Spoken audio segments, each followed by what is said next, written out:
Los hermanos Alzati. Los hermanos José María, Marcos y Darío Alzati fueron héroes locales que participaron en defensa de la soberanía nacional durante la Guerra de Intervención Francesa. Estos chinacos combatieron al lado de personajes como Vicente Rivapalacio, Nicolás Romero, Crescencio Morales, Donaciano Ojeda, Francisco Cerrato, entre otros, en el ejército del periodo del presidente Benito Juárez García. Nicolás Romero y los hermanos Alzati aprendieron a luchar en el terreno abrupto de Zitácuaro, y los invasores, junto con los traidores, se llevaban una derrota tras otra. Eran los tiempos en que ser chinaco y luchar a las órdenes de Nicolás Romero, el León de la Montaña, o de Darío Alzati, era el sueño de todos los hombres salidos del pueblo, sin instrucción militar, pero con un patriotismo a toda prueba. Entre las batallas en las que participaron los hermanos Alzati se encuentran la del 27 de marzo de 1864, cuando llegó a Tuxpan el coronel francés Justin Clinchant, con el primer regimiento de zuavos y una fuerza de caballería de traidores mexicanos. Previendo las pocas posibilidades de alcanzar la victoria ante los imperialistas, Rivapalacio y Crescencio Morales decidieron retirarse a los cerros circunvecinos de la población. El primero se ubicó en las faldas del Cerro del Cacique y el segundo en Camémbaro. El 28 de marzo entraron las fuerzas imperialistas a Zitácuaro. Al no encontrarse con enemigo alguno, se lanzaron sobre las tiendas y las casas, saqueándolo todo, con el furor de la rapiña, destruyendo lo que no pudieron llevarse, convirtiendo en leña los muebles y en cenizas los vestidos de las mujeres. Ante un simulacro de ataque efectuado por los chinacos, Jaime Navarrete y Marcos Alzati, con pánico indescriptible, los zuavos y traidores mexicanos se vieron obligados a salir de Zitácuaro. Las autoridades legítimas de Zitácuaro se habían retirado a Tuzantla después de la muerte de Crescencio Morales. El gobierno nombró prefecto a Donaciano Ojeda, a quien también perdimos en la batalla de Guanoro, sustituyendo a Ojeda Darío Alzati. Este y sus dos hermanos, José María, que era el mayor, y Marcos, el más joven, eran batalladores incansables, patriotas como el que más, y adheridos a Rivapalacio por una amistad sincera. En ese tiempo se situaron en Tuzantla. Allí reorganizaban la Guardia Nacional de Infantería y Caballería de Zitácuaro, y, a tan corta distancia del enemigo, influían en la moral de aquellos pueblos manteniendo viva la chispa del patriotismo. Además, colocados en aquel lugar, eran como la avanzada del ejército del centro. Con los Alzati estaban los hermanos Arias, los Coutos y muchos otros vecinos de la heroica ciudad, dispuestos a recobrarla cuando disminuyera el cuantioso efectivo de los invasores. Por su parte, el coronel José María Alzati aparecía como jefe de esa pequeña corporación, pero su puesto era en realidad nominal u honorario, ya que, careciendo de conocimientos militares, el general Rivapalacio lo ocupaba siempre en otras comisiones, por lo que frecuentemente se ausentaba. Alzati era uno de los vecinos principales de Zitácuaro, honrado a carta cabal, trabajador, inteligente, bien relacionado y de un carácter insinuante, comunicativo y alegre. Tenía en arrendamiento la pequeña pero bonita hacienda de Caña la Florida, en la municipalidad de Jungapeo, distrito de Zitácuaro. En los trabajos de esa finca lo halló la guerra de intervención. Soltó la tarecua, del tarasco tarecua, que significa apero de labranza, instrumento de fierro, plano e incluso con filo que facilita el corte del terreno en la realización de hoyos. Es también utilizada para desmontar y cortar las pencas del maguey. Y empuñó en el acto la espada para defender con valor la independencia nacional, siguiéndole en esta patriótica tarea sus hermanos Darío y Marcos. Por aquellos días volvió a aparecer Ugalde en Zitácuaro, después de haber sufrido una larga serie de derrotas en terrenos de Querétaro y de Pachuca. Aquel guerrillero era valiente, emprendedor, audaz y animado de un fondo de sincero patriotismo, según lo demostró rechazando siempre las proposiciones que se le hicieron para que sirviese al lado del imperio. Desgraciadamente era indisciplinado, díscolo, falto de todo respeto a la propiedad y vida de los particulares. Su presencia en Zitácuaro había sido antes una verdadera plaga, y aunque ahora volvía con muy pocos guerrilleros, apenas pisó de nuevo aquella tierra cuando la horda de bandidos que acaudillaba empezó a cometer toda clase de excesos.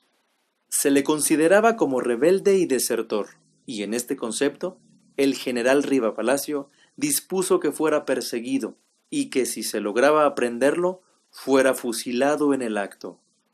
Esta tarea fue encomendada a Acevedo y Darío Alzati, quienes el 23 de diciembre lograron dar alcance a Ugalde en Laureles. Se batió con su acostumbrado valor, pero viendo que los suyos disminuían acribillados de balas, huyó con unos cuantos. ¿A ocultarse? No, a presentarse otra vez al cuartel general pidiendo que se le juzgase en consejo de guerra para sincerarse de los cargos que se le hacían, y ofreciendo subordinarse a las órdenes del general en jefe.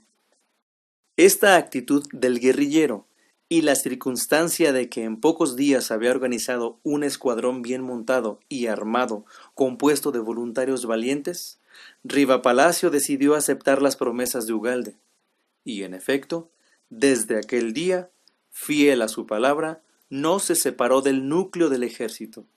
Es más, no volvió a cometer ningún acto de vandalismo ni permitió que sus soldados lo cometiesen. Otra participación de los hermanos Alzati fue cuando por algunas diferencias suscitadas entre las fuerzas del primer distrito del Estado de México y las de Zitácuaro, que habían agriado los ánimos de sus respectivos jefes, Seferino Gómez Gallardo y el prefecto Darío Alzati, con la infantería y la caballería de 200 hombres, quienes formaban la Guardia Nacional de la heroica ciudad, se trasladó al pueblo de Tuxpan. Allí estaba cuando los vecinos ofrecieron un baile la noche del martes 13 de febrero, con motivo de las animadas fiestas del carnaval que terminaban ese día. Por su parte, la tropa se entregaba también a la alegría en varias casas de la población. Serían las 3 de la mañana cuando se escucharon varios disparos y gritos de ¡Viva el Imperio! Por las ventanas abiertas de la sala en que se realizaba el baile, se vieron aparecer algunos jinetes que disparaban sobre los concurrentes, quienes trataban de huir. Sin embargo, el patio ya estaba lleno de la tropa enemiga. La confusión, los gritos, el llanto de las señoras, la vista de algunos militares y paisanos que habían caído muertos en el salón, todo ofrecía un cuadro de inmensa desventura y de pánico. El autor de aquella sorpresa había sido Jesús González, el ranchero, el sanguinario ranchero, que en su odio contra los liberales había querido convertirse en azote de estos. Con más de 300 hombres se había presentado en aquella mañana en Tuxpan. Hubo varios muertos, heridos, y otros estaban prisioneros, como el prefecto Alzati, el comandante Pedro Ruiz, y cerca de 200 más, entre soldados y paisanos. El ranchero estaba orgulloso con tan completa victoria, y creía que no se le había escapado ninguno de los chinacos. Así lo aseguró uno de sus hombres en el comunicado oficial. No era verdad que todos hubieran caído en su poder, ya que el teniente Saavedra llegó a Zitácuaro a las 7 de la mañana del día 14, comunicando la fatal noticia. Los vecinos de la ciudad se arman y montan en sus caballos. Se dirigen al coronel Gómez Gallardo solicitando auxilio, y este jefe convoca a sus subalternos Acevedo, Granda y Castillo, y poniéndose a la cabeza de todos, salen a galope de la ciudad y se dirigen a Tuxpan. Al entrar a las calles de aquel pueblo convertido en cementerio, se les unieron varios vecinos, y ya en número de 200 hombres a caballo, emprendieron la persecución de los traidores. A la 1 de la tarde, divisan al enemigo que estaba próximo a llegar al pueblo de Irimbo. Los chinacos prorrumpen en gritos amenazadores de venganza. Los caballos relinchan y a carrera abierta se precipitan en alcance de la tropa imperialista. Sobre la marcha, Acevedo se desvió del camino y, sin ser visto, avanzó hasta colocarse al otro lado de Irimbo para cubrir la retirada al ranchero. Este, en tanto, había apresurado el paso. Sus prisioneros iban a pie y descalzos, casi desnudos, porque les habían robado su ropa. No alcanzaron los traidores a penetrar al pueblo. Gómez Gallardo y los suyos los atacaban, y a menos de 1 kilómetro de las primeras casas comenzó la pelea. En este acto los prisioneros se replegaron a una cerca que había a la izquierda del camino, y tomando piedras de ella, las lanzaron como una descarga de granizo sobre los imperialistas, para quienes este ataque de flanco era inesperado. Los traidores se pronunciaron en derrota, huyendo y dejando el campo cubierto de cadáveres. En la orilla opuesta de Irimbo, por el camino de Marabatío, los esperaba Acevedo. Y entonces, viéndose batidos a 2 fuegos, la dispersión fue completa. Al ranchero se le cayeron su sable, su pistola y su sombrero. Así de ligero iba su caballo.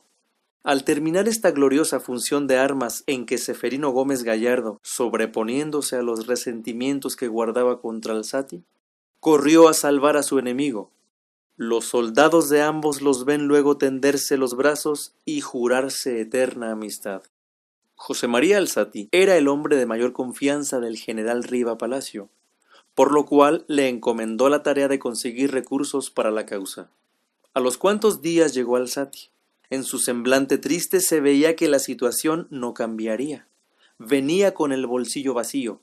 En el camino, por fortuna, un hacendado, amigo del general Riva Palacio, le regaló una hermosa vaca. Inmediatamente, uno de los integrantes de la tropa propuso que destazaran la vaca para tener cecina. Otro integrante se remangó la camisa y quién sabe de dónde había ya conseguido un cuchillo. Todo estaba dispuesto para el sacrificio, cuando Riva Palacio emitió una idea. «Formémosle consejo de guerra», dijo. Eran 5 vocales bajo la presidencia del general. 4 votaron la muerte. Entonces el presidente del consejo exclamó: «No creía yo presidir una corte marcial. Yo voto por la absolución». «¡Que viva la vaca!», gritaron todos con entusiasmo. Al día siguiente, Alzati marchó de nuevo a Huetamo, a conseguir recursos, volviendo algunos días después. Y antes de verlo asomar del otro lado del río, se escuchó su voz alegre y clara que decía: «Me fui para el Agüejuyo, me amaneció en la cañada, me acordé de mi trigueña, que Agüejuyo ni que nada». El general, a consecuencia de lo que le dijo Alzati, no tuvo ya inconveniente en marchar a Huetamo. En cuanto a la vaca, fue a aumentar el ganado de los insurgentes en los terrenos de Guayameo. Después de muchas batallas, de algunas derrotas y otras victorias, el coronel Alzati envió una carta al general Riva Palacio, la cual decía lo siguiente: «Mi general, ya no hay imperio en la frontera. Escobedo vencedor. Los franceses se preparan a embarcar, y la emperatriz se ha ido a Europa. El general Aimard abandona Zitácuaro. Mientras usted llega, reuniré a los amigos. Atentamente, José María Alzati». Actualmente el pueblo de San Felipe Los Alzati lleva este nombre en honor a tan destacados chinacos. Durante la época virreinal se le conoció primero como San Felipe Santiago y después como San Felipe en 1687.